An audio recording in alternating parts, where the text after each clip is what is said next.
Bismillahirrahmanirrahim. Assalamualaikum warahmatullahi wabarakatuh. Waalaikumsalam. Alhamdulillahi hadana lihada wa ma kunna linahtadiya laula an hadanallah. La hawla wa la quwwata illa billah. Ashhadu an la ilaha illallah wahdahu la syarika lah. Wa ashhadu anna Muhammadan abduhu wa rasuluhu alladzi la nabiyya ba'dah. Allahumma salli ala nabiyyina Muhammadin sallallahu alaihi wasallam. Allahumma anfa'na bima 'allamtana wa 'allimna ma yanfa'una wa zidna ilma. Alhamdulillahi rabbil alamin. Segala puji bagi Allah Subhanahu wa taala. Alhamdulillah, pada kesempatan hari ini kita masih diperkenankan berkumpul bertatap maya dalam presentasi mata kuliah tafsir 2 ini. Alhamdulillah, berharap apa yang kita lakukan bernilai ibadah di sisi Allah Subhanahu wa taala. Kami berjumlah 3 orang, ditemani dengan Gina, kemudian Anissa Zahra Fauziyah. Saya sendiri selaku moderator yang tentunya akan memandu acara jelang akhir pertemuan kali ini insyaallah. Adapun tema yang akan kami angkat yaitu makanan halal ya. Dan halal.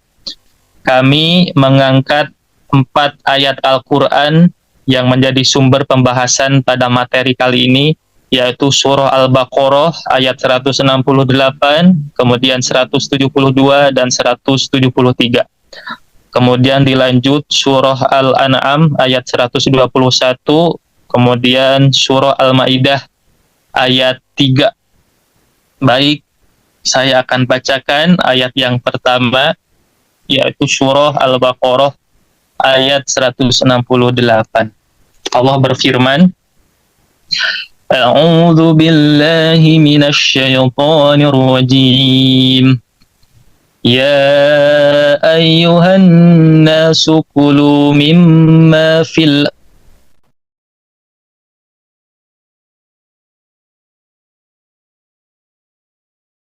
halan thayyiban innahu lakum aduwwum mubin. Artinya, hai sekalian manusia, makanlah yang halal dari makanan yang baik dan terdapat di bumi, dan janganlah kamu mengikuti langkah-langkah syaitan, karena sesungguhnya syaitan itu musuh yang nyata bagimu. Kemudian Allah berfirman lagi di ayat 172. A'udzu billahi minasy syaithanir rajim. Ya ayyuhalladzina amanu kulu min thayyibati ma razaqnakum washkuru lillahi in kuntum iyyahu ta'budun. Kemudian dilanjut ayat 170-nya.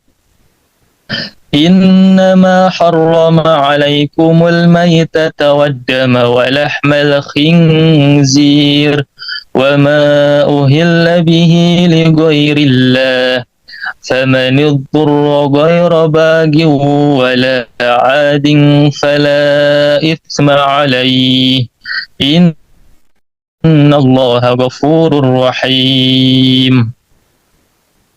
Artinya, hai orang-orang iman, makanlah di antara rezeki yang baik-baik yang kami berikan kepadamu, dan bersyukurlah kepada Allah jika benar-benar hanya kepadamu kamu menyembah.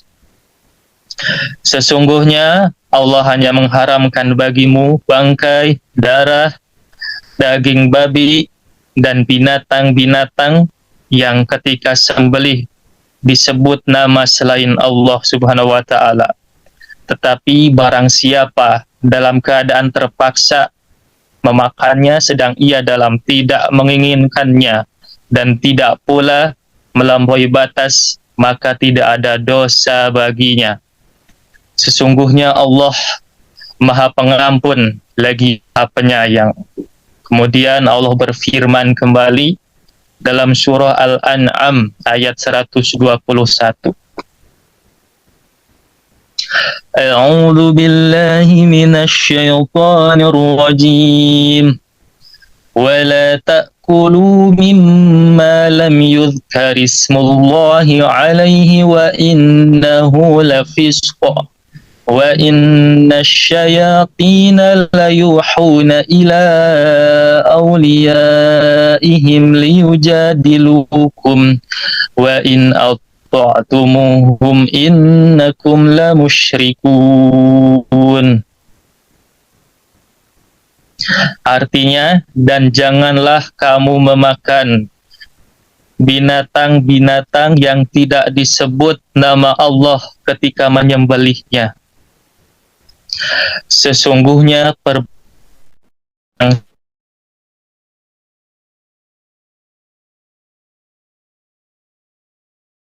semacam itu kawan-kawannya agar mereka membantah kamu.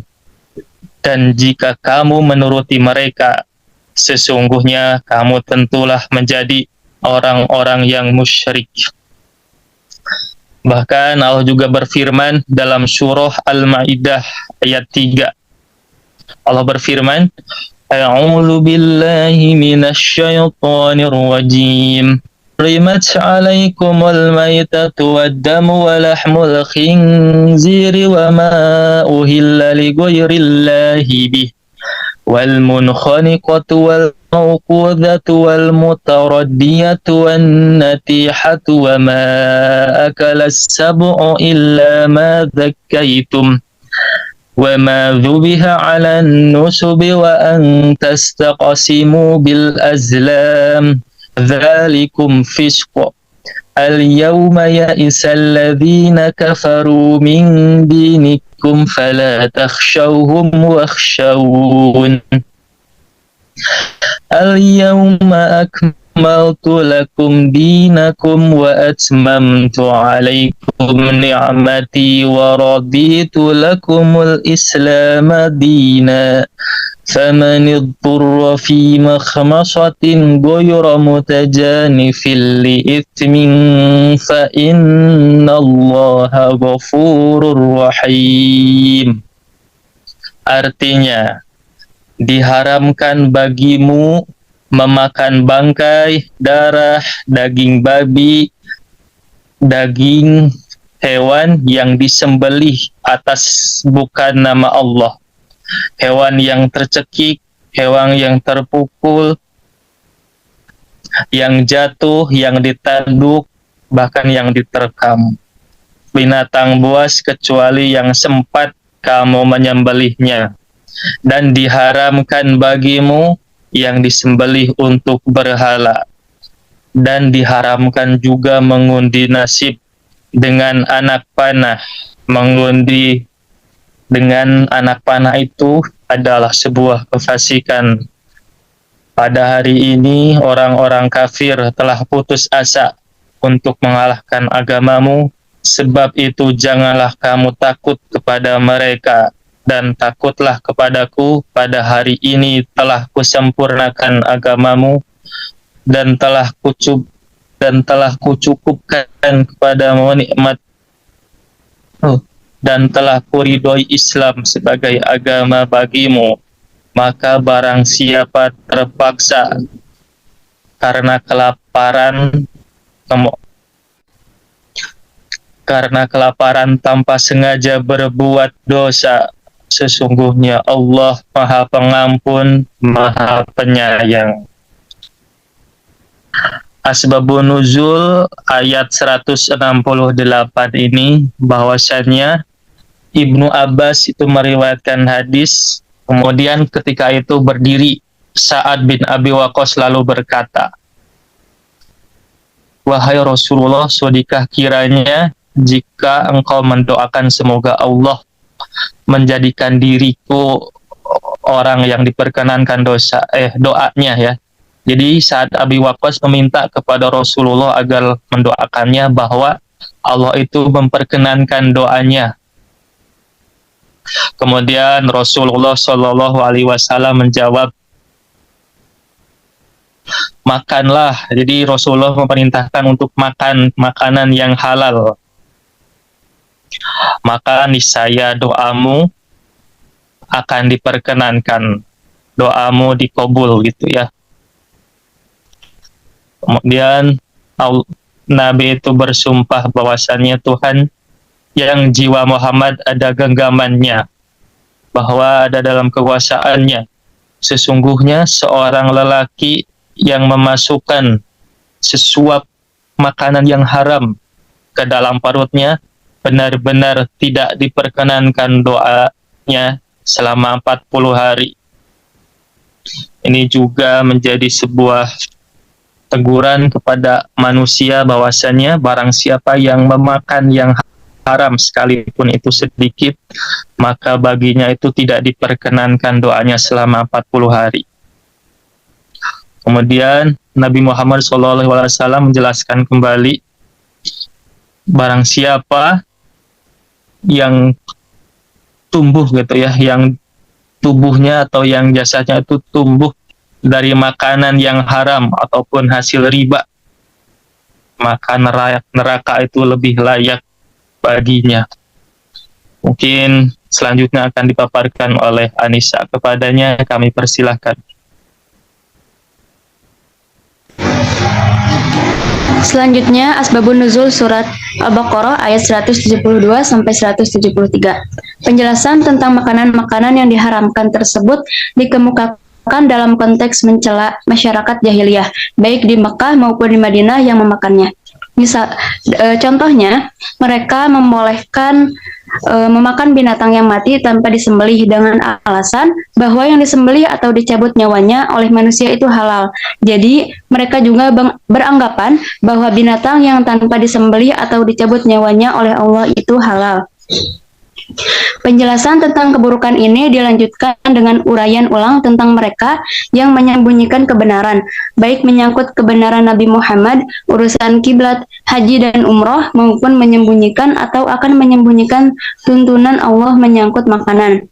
Orang-orang Yahudi misalnya menghalalkan hasil suap, orang-orang Nasrani membenarkan sedikit minuman keras, kendati dalam kehidupan sehari-hari tidak sedikit dari mereka yang meminumnya dengan banyak. Selanjutnya ada Asbabun Nuzul surat Al-An'am ayat 121. Abu Dawud dan At-Tirmizi meriwayatkan dari Ibnu Abbas bahwa sejumlah orang mendatangi Nabi Shallallahu Alaihi Wasallam lalu bertanya, wahai Rasulullah, kita boleh memakan hewan yang kita bunuh, tapi tidak boleh memakan hewan yang dibunuh Allah. Maka Allah menurunkan firman-Nya, Quran surat Al-An'am ayat 118 sampai 121.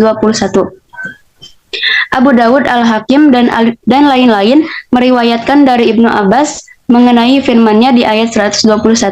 Dan janganlah kamu memakan binatang-binatang yang tidak disebut nama Allah ketika menyembelihnya. Sesungguhnya perbuatan yang semacam itu adalah suatu kefasikan. Sesungguhnya syaitan itu membisikkan kepada kawan-kawannya agar mereka membantah kamu. Dan jika kamu menuruti mereka, sesungguhnya kamu tentulah menjadi orang-orang yang musyrik. Quran surat Al-An'am ayat 121. Ia berkata, orang-orang mengatakan yang disembelih oleh Allah tidak kalian makan, tapi yang kalian sembelih kalian makan. Maka Allah menurunkan ayat ini. At-Tabrani dan lain-lain meriwayatkan dari Ibnu Abbas bahwa ketika turun ayat 121, dan janganlah kamu memakan binatang-binatang yang tidak disebut nama Allah ketika menyembelihnya. Sesungguhnya perbuatan yang semacam itu adalah suatu kefasikan. Quran surat Al-An'am ayat 121. Orang-orang Persia mengirim pesan kepada suku Quraisy yang berbunyi, debatlah Muhammad, katakan kepadanya, yang kamu sembelih dengan tanganmu sendiri dengan pisau adalah halal, sedangkan yang disembelih Allah dengan belati emas, yaitu bangkai, adalah haram. Maka turunlah ayat 121. Sesungguhnya syaitan itu membisikkan kepada kawan-kawannya agar mereka membantah kamu, dan jika kamu menuruti mereka, sesungguhnya kamu tentulah menjadi orang-orang yang musyrik. Quran surat Al-An'am ayat 121. Selanjutnya ada surat Al-Maidah ayat 3. Surat Al-Maidah ayat 3 ini turun pada hari Arafah saat haji wada dan sesudahnya tidak turun lagi ayat mengenai halal dan haram. Asma binti Umais menceritakan, aku ikut haji bersama Rasulullah SAW dalam haji tersebut, yaitu haji wada. Ketika kami sedang berjalan, tiba-tiba malaikat Jibril datang kepada beliau dengan membawa wahyu. Maka Rasulullah membungkuk di atas untanya. Unta itu hampir tidak kuat menopang diri Rasulullah karena beratnya wahyu yang sedang turun. Pernah seorang Yahudi berkata kepada Khalifah Umar bin Khattab radhiyallahu anhu, "Wahai Amirul Mukminin, sesungguhnya engkau bisa membaca ayat dalam kitabmu.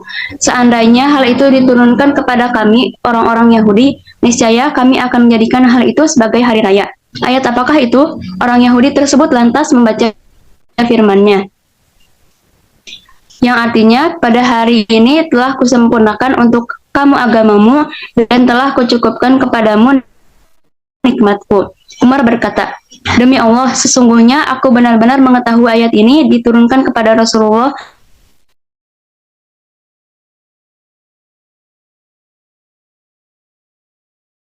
yang Yahudi itu sebelumnya tidak tahu. Sore hari Arafah artinya menjelang Idul Adha yang merupakan hari raya bagi kaum muslimin. Demikian pula hari Jumat merupakan hari raya pekanan umat muslim.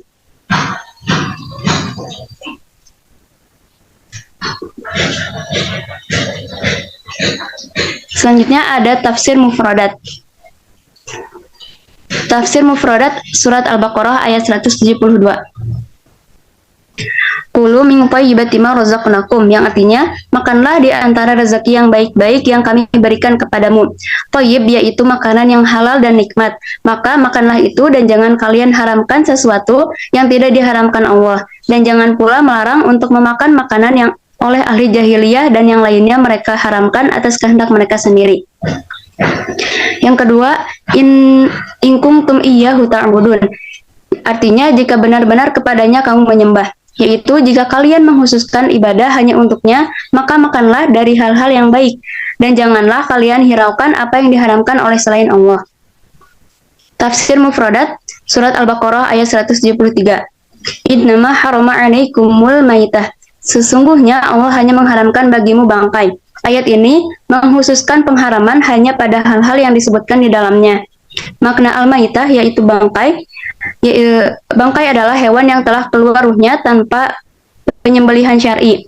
Dan yang dimaksud di sini adalah hewan-hewan darat. Adapun hewan-hewan laut, maka seluruhnya boleh dimakan, baik yang masih hidup maupun yang telah mati.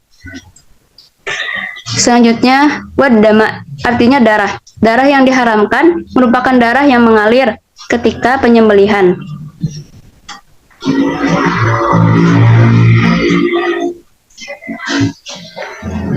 Lalu, walahmal khinziri, artinya daging babi, yaitu segala jenis babi diharamkan. Wama uhilla bihi li ghairillah, dan binatang yang ketika disembelih disebut nama selain Allah, yaitu yang disembelih dengan disebutkan nama selain nama Allah, seperti Lata dan Uzza. Famani turo, artinya tetapi barang siapa dalam keadaan terpaksa memakannya, yaitu yang dalam keadaan yang mengharuskannya untuk memakan makanan haram ini disebabkan kelaparan, atau tidak mempunyai sesuatu untuk mereka makan, atau karena dipaksa dan takut mendapatkan bahaya dari paksaan itu. Wala adin, artinya dan tidak pula melampaui batas.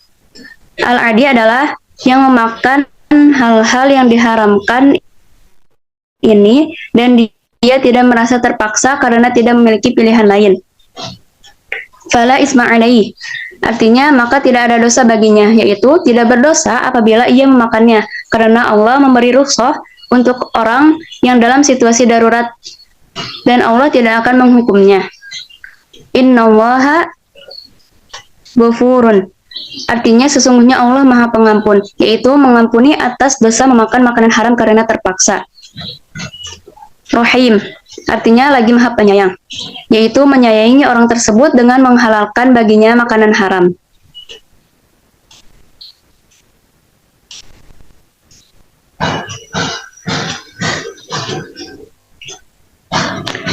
Selanjutnya ada tafsir ayat lengkap.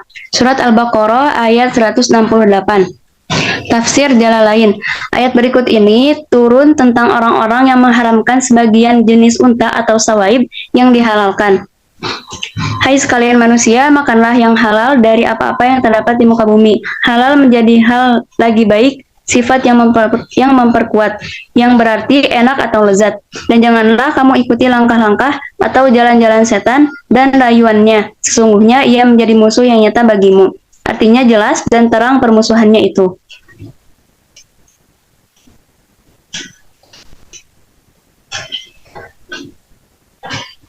Kemudian tafsir lengkap dari surat Al-Baqarah ayat 172 sampai 173.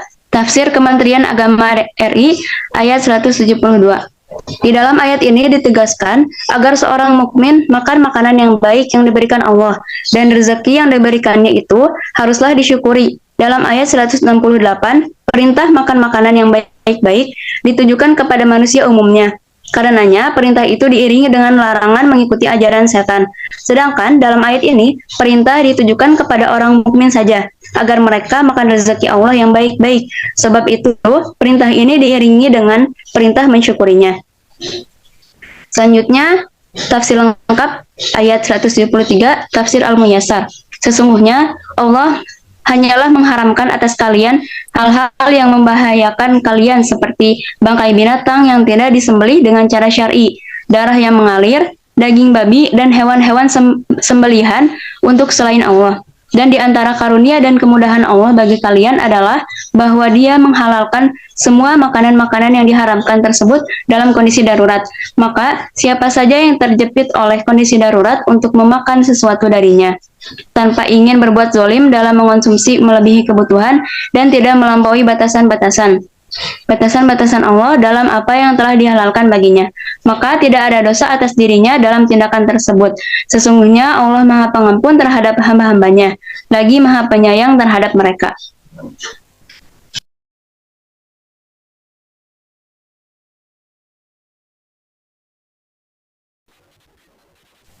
Bismillahirrahmanirrahim. Selanjutnya akan dibacakan oleh saya Gini Sidik.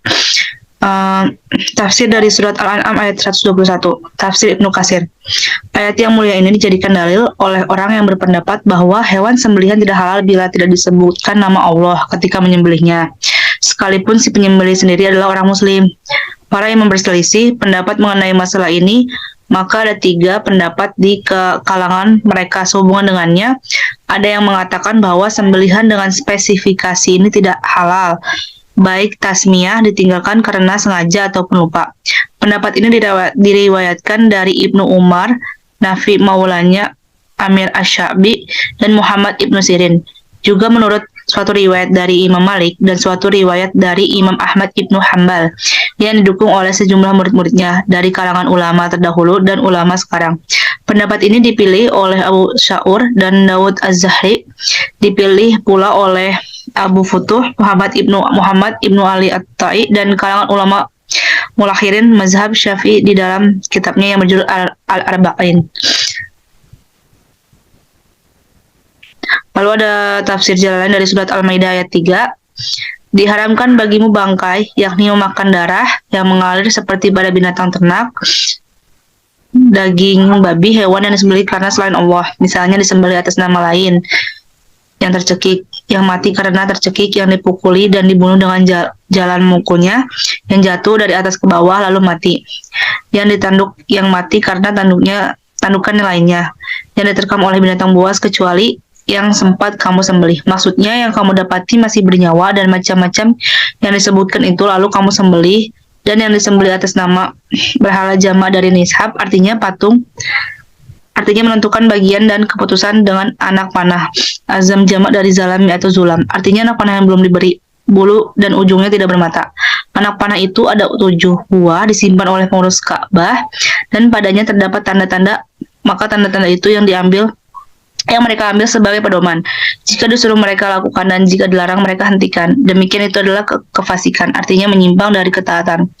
Ayat ini diturunkan pada hari Arafah, masa haji wada, yaitu haji terakhir yang dilakukan oleh Nabi Muhammad SAW. Pada hari ini orang-orang kafir telah putus asa terhadap agamamu. untuk mengembalikan kamu menjadi murtad setelah mereka melihat kamu telah kuat. Maka janganlah kamu takut kepada mereka dan takutlah kepadaku. Pada hari ini telah kusampaikan untukmu agamamu, yakni hukum-hukum halal maupun haram yang tidak diturunkan lagi setelahnya hukum-hukum dan kewajiban-kewajibannya, yakni dengan menyempurnakannya. Dan ada pula yang mengatakan dengan memasuki kota Mekah dalam keadaan aman dan telah kuridai, artinya telah dipilih Islam itu sebagai agama kalian. Maka siapa terpaksa karena kelaparan untuk memakan sesuatu yang haram lalu dimakannya tanpa cenderung atau sengaja atau berbuat dosa atau maksiat, maka sesungguhnya Allah Maha Pengampun terhadapnya atas perbuatan memakannya itu. Kepadanya dalam memperolehkannya berbeda halnya dengan orang yang cenderung atau sengaja berbuat dosa, misalnya penyamun atau pemberontak, maka tidak halal baginya memakan itu. Pokok kandungan ayat Al-Baqarah ayat 172-173. Al-Baqarah ayat 172. Dalam surah Al-Baqarah ayat 172, Allah Subhanahu wa taala mengulangi kembali agar memakan makanan yang baik, bagaimana telah ditegaskan dalam ayat 168. Akan tetapi dalam ayat ini Allah secara khusus menyerukan hanya kepada orang-orang yang beriman. Selanjutnya dalam ayat ini Allah menyuruh orang-orang beriman agar selalu mensyukuri nikmatnya jika benar-benar mereka beribadah atau menghambakan diri kepadanya. Ada ayat 173. Dalam ayat 173 Allah menjelaskan jenis-jenis makanan yang diharamkan, yaitu bangkai, darah, daging, babi, dan binatang yang disembelih dengan menyebutkan nama selain Allah. Bangkai adalah binatang yang bernyawa mati karena tidak disembelih. Makanan yang diharamkan lainnya adalah daging babi. Allah tidak menyebutkan alasan-alasan mengapa daging babi diharamkan. Hikmah daging babi diharamkan antara lain kita akan terhindar dari kotoran dan penyakit yang ada pada daging babi. Binatang yang diharamkan lainnya adalah binatang yang disembelih bukan karena Allah, yaitu binatang yang disembelih dengan menyebut nama selain Allah, misalnya nama berhala. Semua makanan diharamkan sebagaimana dijelaskan di atas berlaku ketika dalam keadaan normal, sedangkan dalam keadaan darurat maka hukumnya halal. Darurat dalam masalah ini misalnya apabila tidak memakannya bisa menimbulkan kematian karena tidak ada lagi makanan selain itu, atau karena diintimidasi jika tidak memakannya atau akan dibunuh. Lalu ada esensi dari surat Al-Baqarah ayat 172-173. Dari ayat 172 dianjurkan untuk makan makanan yang baik dan halal yang berasal dari rezeki Allah tanpa berlebih-lebihan. 2. Kewajiban bersyukur kepada Allah Ta'ala dengan mengakui datangnya nikmatnya dan memujinya, serta tidak menggunakan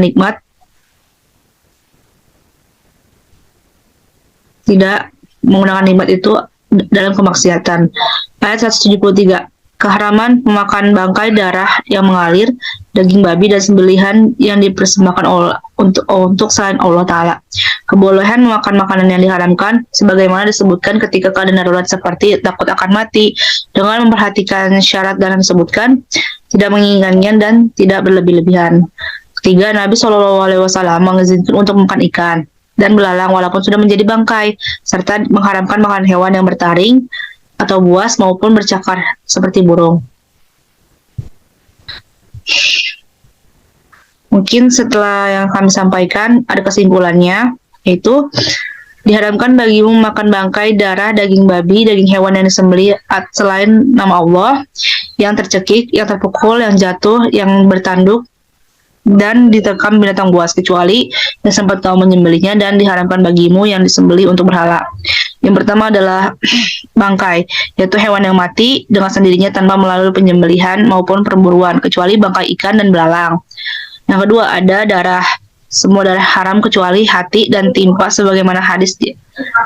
Yang ketiga ada daging babi. Ibnu Katsir menjelaskan babi haram bukan hanya dagingnya, tetapi juga lemak, kulit, dan seluruh organnya. Keempat, binatang disembelih atas nama selain Allah.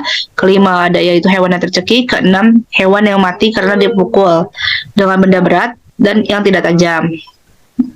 Dalam arti sini berarti kita harus menyembelih hewan dengan benda yang tajam. Jika bendanya itu tajam, walaupun hewannya bisa dimakan, tetap aja itu tidak diperbolehkan dan diharamkan. Lalu ada al-mutaroddiyah, artinya hewan yang mati terjatuh, misalnya jatuh dari atas atau bukit. Lalu ada hewan yang mati karena ditanduk hewan lainnya, misalnya banteng saling berantem, saling bertanduk, itu tidak boleh, tetap tidak boleh. Seperti kerbau juga saling lawan-lawan tidak boleh. Lalu ada hewan yang mati diterkam karena binatang buas seperti singa, harimau, serigala, atau anjing liar. Lalu ada binatang yang sembelih untuk berhala. Misalnya binatang itu dijadikan kurban untuk berhala, jin dan sejenisnya. Mungkin sekian dari saya kembalikan kepada moderator. Baik, terima kasih.